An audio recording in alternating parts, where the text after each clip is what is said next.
Rồi em xin chào tất cả các bạn anh chị nha. Đây là một cây tùng đá nha.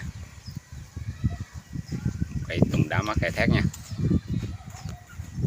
Quan niệm đòn đây là 58 nha. Chiều cao của nó là 30 nha anh chị nha. Một cây tùng đá nha. Cây tùng đá, cây viên đây một mạch lũa thiếp nó luôn anh chị nha. Lũa thiếp đây. Cây giang thú nha.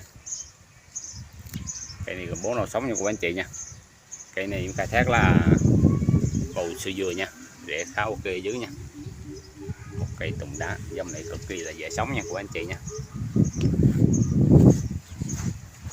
Mặt sậu của cây nha anh chị nha. Này có ít bầu riêng đây nha, rễ nó có nha anh chị nha.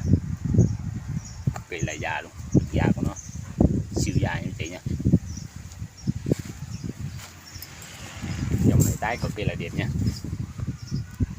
Rồi cảm ơn cô bé anh chị xem bài và ủng hộ luôn nha. Một cây tùng đá nha.